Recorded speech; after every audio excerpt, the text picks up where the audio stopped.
Leaving the White House, Press Secretary Sarah Sanders is out in the coming weeks. What the president said late today. Why leave? Why now? Also breaking tonight, actor Cuba Gooding Jr. in handcuffs here in New York City late today, turning himself into police. What the Oscar winner is accused of. Bracing for possible protests at this hour after the deadly shooting of an armed suspect.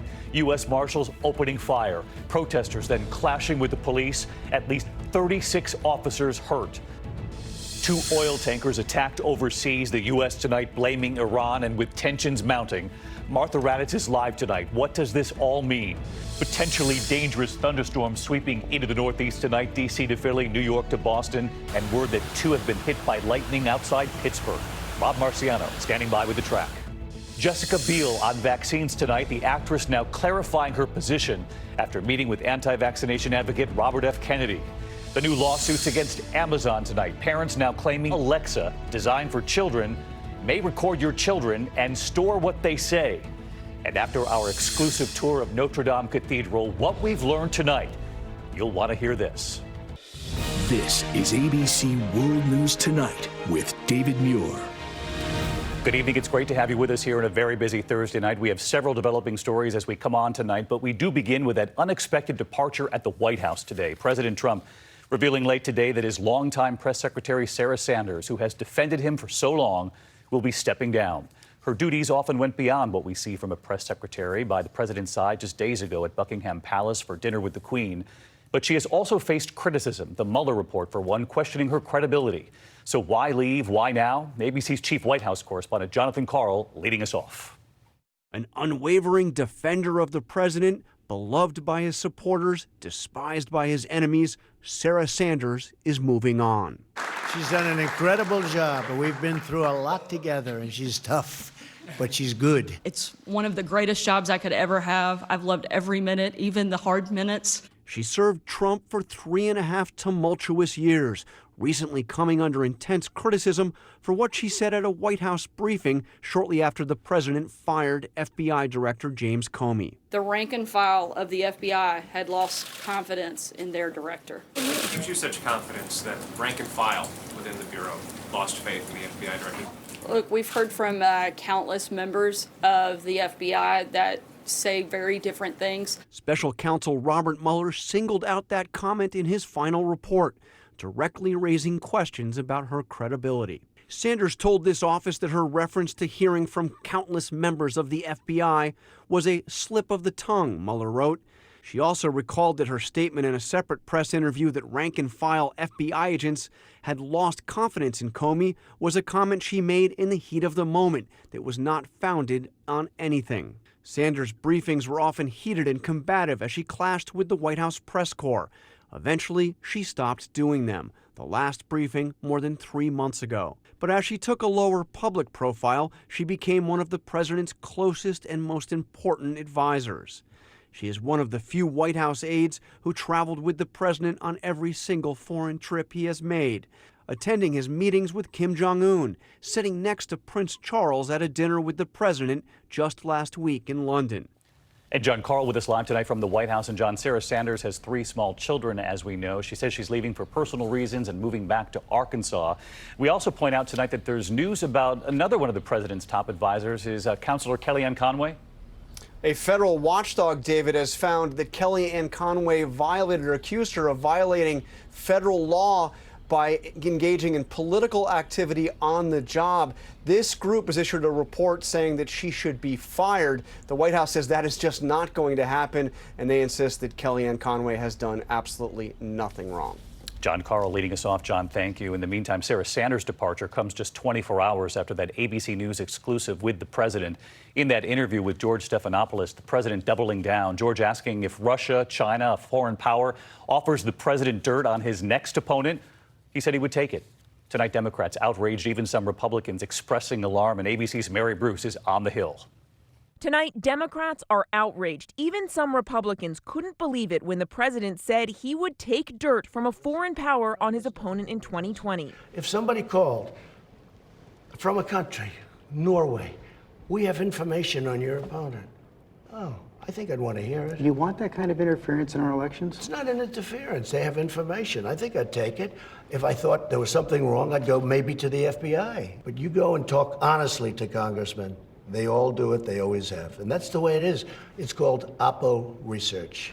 The president defending his son to George Stephanopoulos after Don Jr. set up that meeting when he was promised damaging information on Hillary Clinton. This is somebody that said, we have information on your opponent. Oh, let me call the FBI.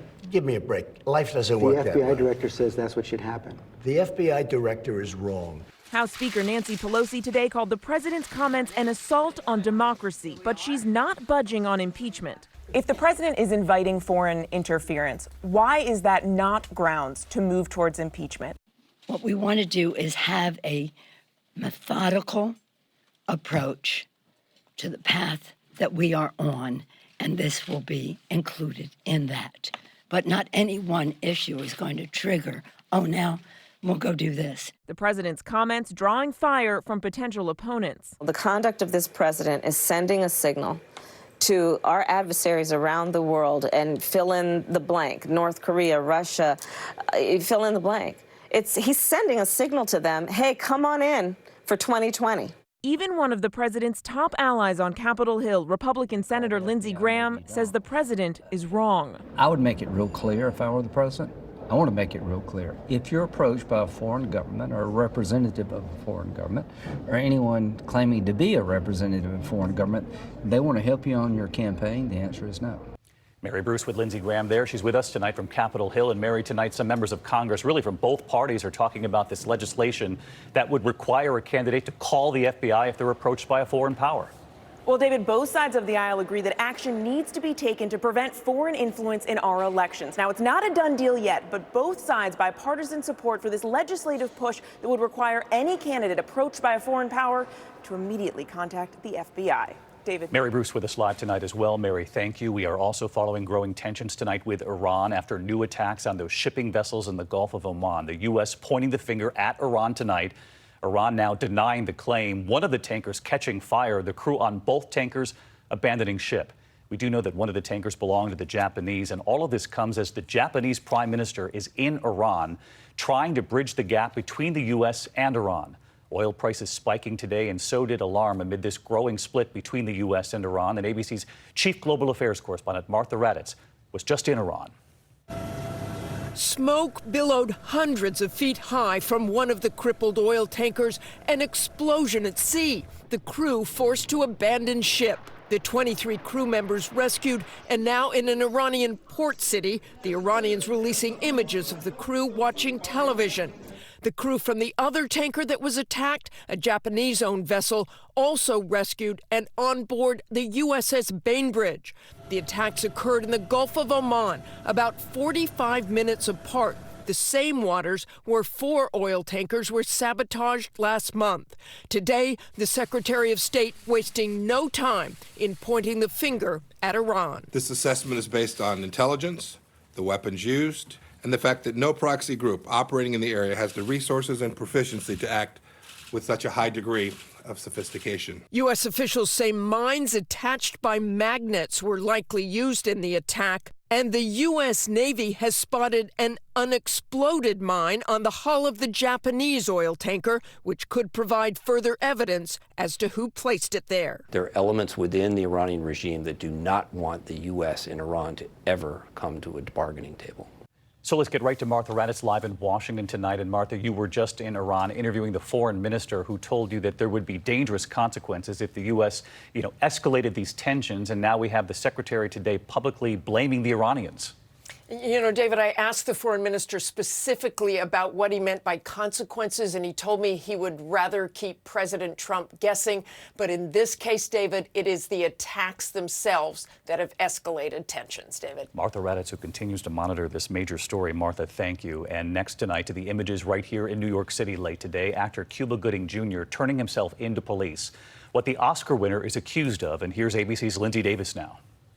Actor Cuba Gooding Jr. in handcuffs tonight, charged with a misdemeanor, forcible touching. A sharp contrast from just moments earlier when the Oscar Award winner smiled and waved while turning himself in to New York City police. The 51-year-old, known for this signature line in Jerry Maguire, "Show me the money." Now accused of grabbing a woman's breast Sunday night at this New York City bar where he appears drinking and singing in this video obtained by TMZ. The 29-year-old accuser claims he was intoxicated and assaulted her. Allegations Gooding denies, and he told TMZ there is video proof that he's innocent. There's a tape that shows what really happened. That's the most important thing. Was there any groping involved? Nothing. Gooding's lawyer says he's surprised prosecutors are moving forward with the case.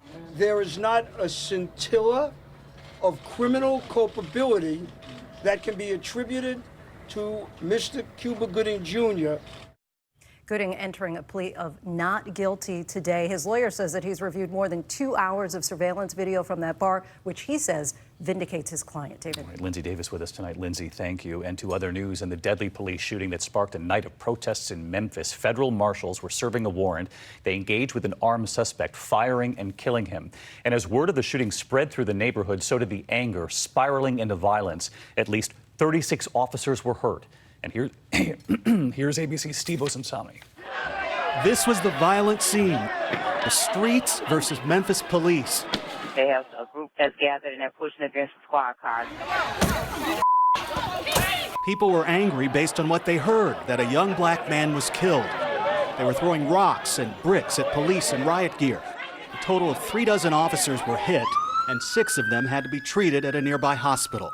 Police tonight are identifying the man who federal marshals were trying to arrest, who was shot dead. They say that 20-year-old Brandon Weber, seen here on his Facebook page, was wanted for allegedly shooting a man 5 times in Mississippi on June 3rd, and say when the marshals found him last night, he was driving the victim's stolen car. While attempting to stop the individual, he reportedly rammed his vehicle into the officers' vehicles multiple times before exiting with a weapon. The officers fired, striking and killing the individual. Police point to this live video he posted to Facebook before the marshals came, saying that the police were never going to catch him. Weber had been arrested before for weapons possession and drug dealing, but he was also a father. State investigators are now looking into whether the federal marshals broke any state laws, but at this point, there's no indication, David, they did anything wrong. David? Steve, thank you. We are also following potentially dangerous thunderstorms from D.C. to Philly, New York to Boston. 2 people struck by lightning outside Pittsburgh a short time ago. This Walmart truck jackknifing in the rain on I-476 in Philadelphia. Drivers plunging into flooded roadways. This is in Chatham, Massachusetts. A second round of rain moving across the Northeast tonight, so let's get right to senior meteorologist Rob Marciano tracking it all for us. Hey, Rob. Hi, David. A nice break from that heavy rain this morning, but that severe line of thunderstorms just across the Hudson right now. Let's take a look on the radar scope. D.C. got it about an hour ago with some damage in the suburbs there. Baltimore, you're getting hit right now. Philadelphia, you're next. Potentially 60-plus mile-per-hour winds. On the backside, we'll give another round through Pittsburgh before the morning. Everything kind of dries out. We'll look for breezy conditions tomorrow, much quieter. But severe weather tonight across parts of New Mexico. That expands into the high plains, and the severe weather threat this weekend shifts back to the central U.S. David? Rob Marciano with us tonight. Thank you, Rob. And a surprise twist tonight in the corruption case against Congressman Duncan Hunter and his wife, Margaret. They're accused of using campaign funds to pay for vacations, to birthday parties for their children. Here's ABC's chief national correspondent, Matt Gutman, tonight. Tonight, the stunning reversal. I get a chance to talk to your husband? Margaret Hunter, the wife and former campaign manager for several of her husband's congressional bids, walking into federal court and pleading guilty to using campaign funds for personal use, like a family piggy bank. Prosecutors say that she and Republican lawmaker Duncan Hunter took more than $200,000 over several years to supplement their upscale lifestyle. More than $10,000 for an Italian vacation. Money for clothes, Uber rides, their child's birthday party, lavish meals with friends, even air transportation for their pet rabbit. Her admission to a single count of conspiracy now potentially opening the door to her testifying against her husband, who has repeatedly denied any wrongdoing, but at one point appearing to blame his wife. She handled my finances throughout my entire military career, and that continued on when I got into Congress. She was also the campaign manager, so whatever she did on that'll be looked at too, I'm sure. But I didn't do it. The trial, David, is set for September. Now, Duncan alleges that this entire case is politically motivated, that the Department of Justice went after his wife to get to him. David. All right, Matt Gutman reporting in tonight. Thank you, Matt. And there is still much more ahead on World News Tonight this Thursday. The new lawsuits against Amazon tonight claiming Alexa may be recording your children.